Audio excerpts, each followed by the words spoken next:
Hello everyone and welcome back to my channel, or if you're new here, welcome for the first time. If you don't know me, my name is Angela and I find my paradise through reading. If you're familiar with my channel, if you've been following me for some time, I have mentioned many times actually that I am trying to read the 100 greatest books ever written. And the list that I'm going off of is from the Easton Press. And I have been walking around with this printout of the 100 greatest books list from the Easton Press. And I have been highlighting the books that I have read from the list. Okay, so this is the famous list that I've been working on for years. And it kind of came across my mind today. I was like, how many books of the 100 have I read so far? And which of these books do I have? Because I know some I have borrowed from the library. And so I kind of wanted to go through my shelves and just pull down the books that are on this list that I have read so far. And then see which ones I have read, but I don't have a copy of, because I definitely have to add them to my library. And I was actually very, very shocked and surprised at some of the ones that I don't have, that I was certain that I had them. And I looked through all of my shelves. I can't find these books anywhere. And I'm just so surprised by it, because 3 of these are some of my favorite books of all time. So I seriously don't have them. I couldn't understand it. And I checked my shelves multiple times, and I was like, there's just no way I don't have these books. What? Are you kidding me? I can't, I still don't, I don't know. Anyways, let me see how many, let's start off with how many books I have read. So this is 9, 10, 11, 12, 13, 14, 16, 18, 19, 20, 22, 24, 25, 26, 27, 28, 29. So I am 29%. I've read 29% of the 100 greatest books ever written. Okay, so I am going to go through just the ones that I have highlighted that I have read. Okay, so let's just do that. And I'll pull down the books that I have. Okay, so the first one is 20,000 Leagues Under the Sea by Jules Verne. Yes. Look at the copy I have. Isn't it pretty? And I try to get really nice copies of these books. Some of them, not so much, but I do try to get something really nice for my collection. Okay. The Scarlet Letter by Nathaniel Hawthorne. I swear I have that book. I have to have that book. That is one of my favorite books.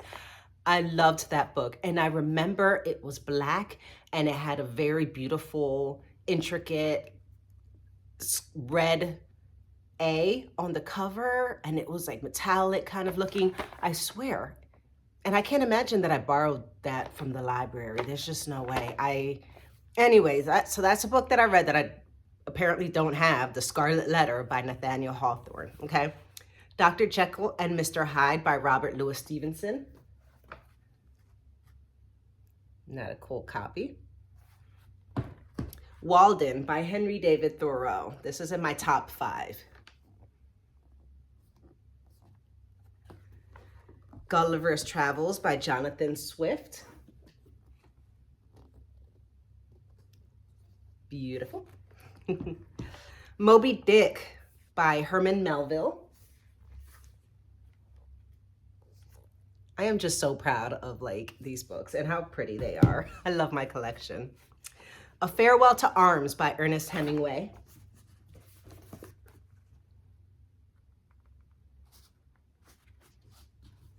The Red Badge of Courage by Stephen Crane.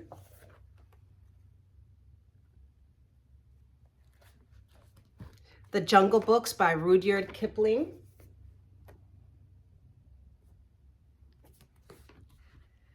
Great Expectations by Charles Dickens.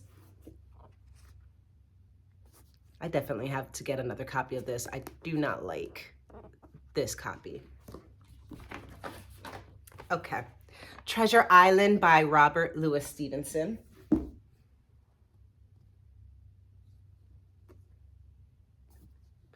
"15 Men on the Dead Man's Chest, Yo Ho Ho, and a Bottle of Rum." Adventures of Sherlock Holmes by Sir Arthur Conan Doyle.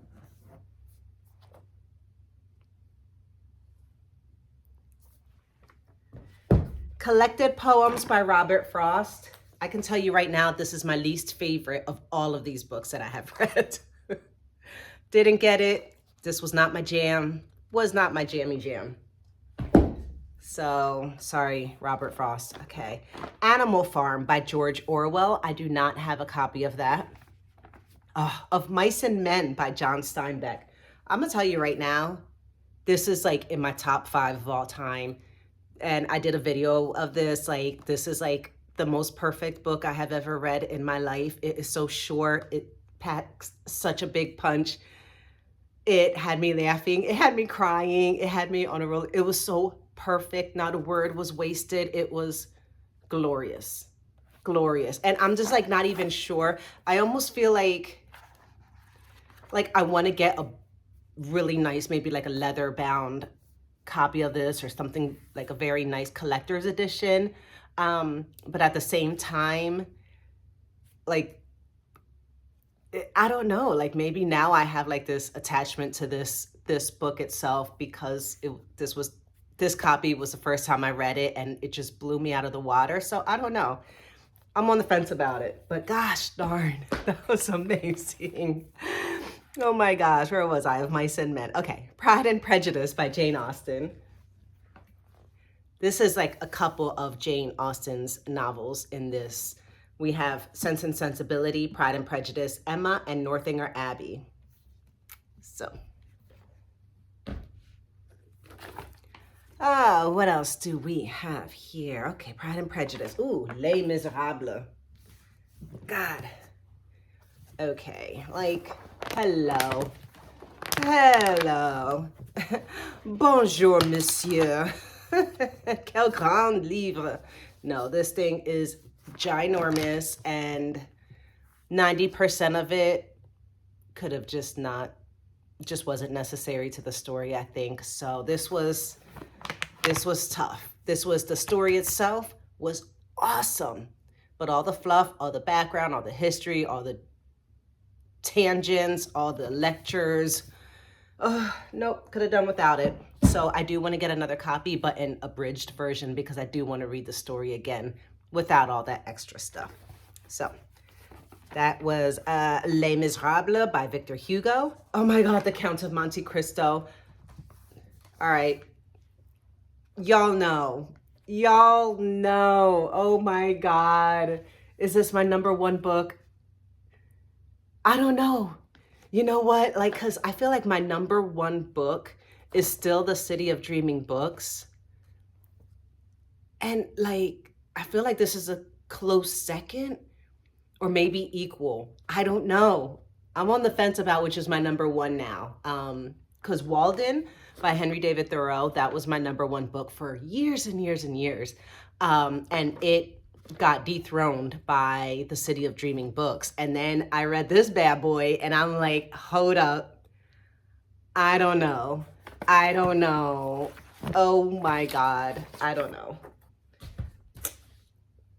We'll just leave that there. But gosh, So The Count of Monte Cristo by Alexandre Dumas. Okay. Then we have A Brave New World by Aldous Huxley.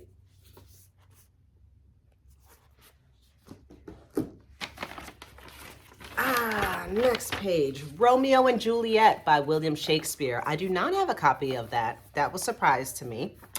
The Picture of Dorian Gray by Oscar Wilde. I do have that. That's a cool cover. What does it say on the back? How sad it is, I shall grow old and horrible and dreadful, but this picture will remain always young. The Time Machine by H.G. Wells. This here is a collection of some of H.G. Wells's works. We have The Time Machine, The Island of Dr. Moreau, The Invisible Man, The War of the Worlds, The First Men in the Moon, The Food of the Gods. Okay, Little Women by Louisa May Alcott. Ooh, it's so pretty. Alice's Adventures in Wonderland by Lewis Carroll. This was a fun one.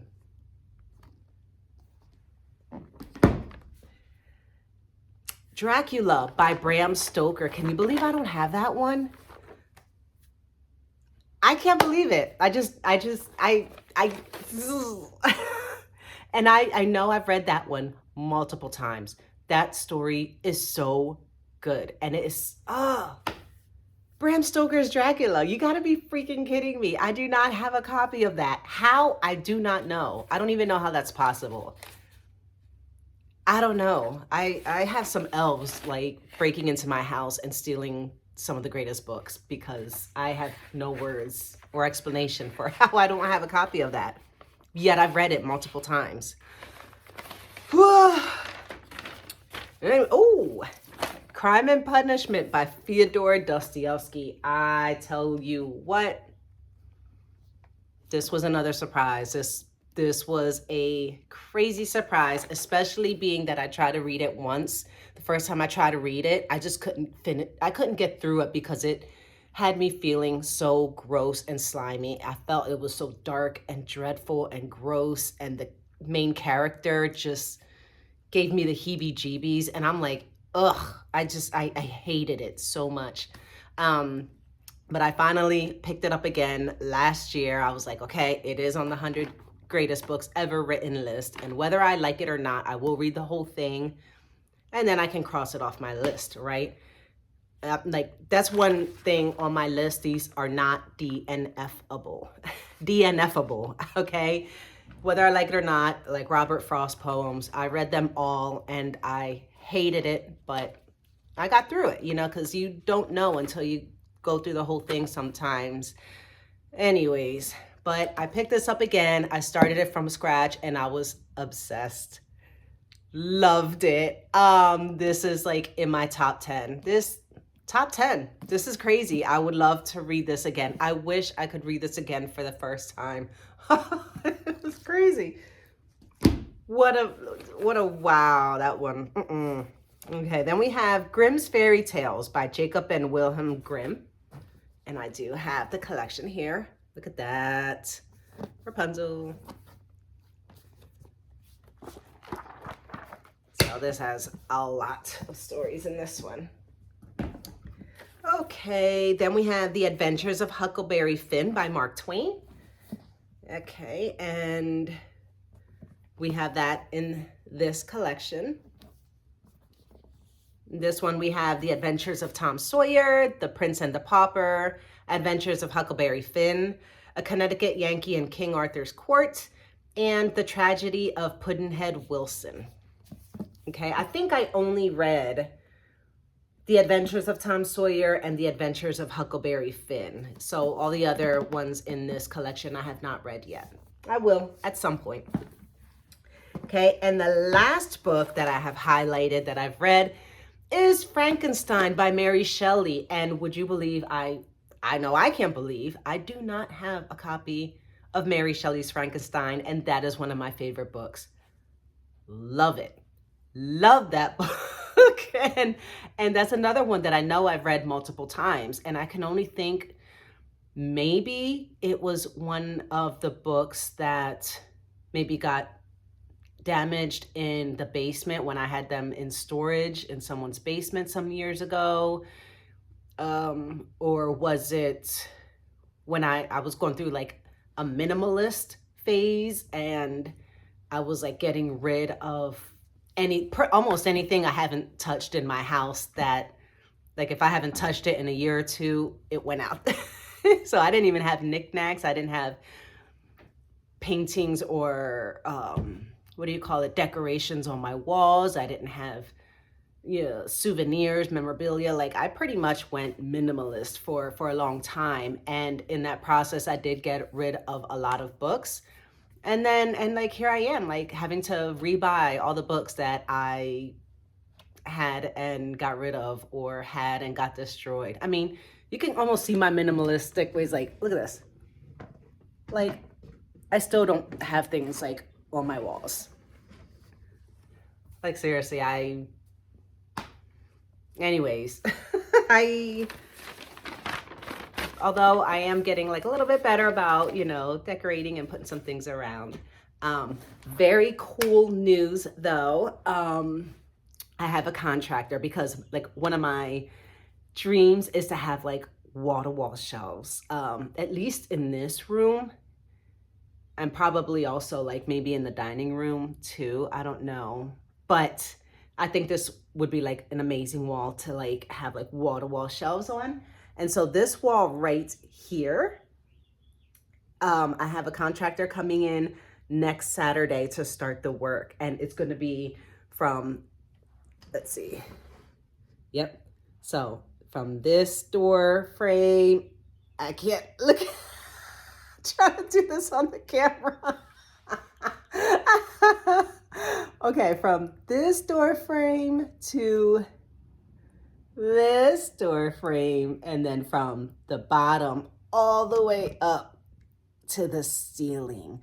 So he is going to make bookshelves there. And then the next time I'm going to have him come and do shelves across both doorways. And then we'll continue on to like that wall back there, and then have floor to ceiling shelves back there, and then across that doorway. Yeah, so it's gonna take a long time, I think, because the cost of wood is so expensive, and raw materials, it's just ridiculous, honestly. I mean, just this alone, raw materials, I think is like $550. And that's just materials. That's not the cost of labor or anything. So it's going to be a very expensive project, but what are you going to do? But I'll do it little by little, as I can. And I would not put it past me to, at some point, oh my God, put like a track in front of the shelves and a rolling ladder. Hello. I mean, I'm gonna have to have people come over so I can play library and like roll back and forth on my track, and on my ladder, and like go up high and look for books. Oh my God, that's my dream. That is my dream. Like, I want to walk into my home and feel like I just walked into the coziest bookstore ever. I mean, I feel like that's what we all want, right? Oh my God. I can't wait. I cannot wait. I hope the project is completed with no complications, and it's as perfect as I can imagine. So fingers crossed on that one. Okay, so where's my list? Okay, back to this list. So we know I did like what, 29%? I already forgot the number. But I have other books that are on this list that I do have on my shelves. Like I do have Don Quixote. I do have Paradise Lost by John Milton. I have Wuthering Heights by Emily Bronte. I just, I'm trying to figure out what to read next. I'm not, cause like I kind of want to read something that I have here, but like, I mean, Paradise Lost is a big chunker. Don Quixote is a big chunker. I'm looking at them from over here. Anna Karenina by Leo Tolstoy. I think that's, so, I'm not sure. Tales of Mystery and Imagination by Edgar Allan Poe. I have Edgar Allan Poe over there. I'm stuck. I'm really not sure what classic I want to read yet. And I kind of worry about some of the Bronte ones because I don't know if they're going to be similar to, what's this, Jane Austen, which, as you know, I haven't had the best time with. Other than Pride and Prejudice, I have not been impressed with any of other Jane Austen's works. So I'm hesitant to pick up another book that it's just all about high society and, you know, marrying into privilege. And I'm just hoping these books aren't that way, but I don't know. We'll see. I would love to read another book of Alexandre Dumas after The Count of Monte Cristo. My gosh, I love his writing so much. And this one, there's the Three Musketeers here, but I don't have that on my shelves. So, War and Peace, I would love to read that this year, but I do not have a copy of that yet. I don't know what I feel like reading. Jane Eyre by Charlotte Bronte. Hamlet. I think I have Hamlet, but gosh darn, like Shakespeare, like, are you kidding me? And then you have like I think the Odyssey and the Iliad, which I'm not interested in reading. They're here. Oedipus. I don't know. I think, guys, let's do it. Let's just do Wuthering Heights by Emily Bronte. We'll do that. And then that will be the next book that I cross off of my list of 100 greatest books ever written. And it will get me one step closer to my dreams of getting this done. Okay.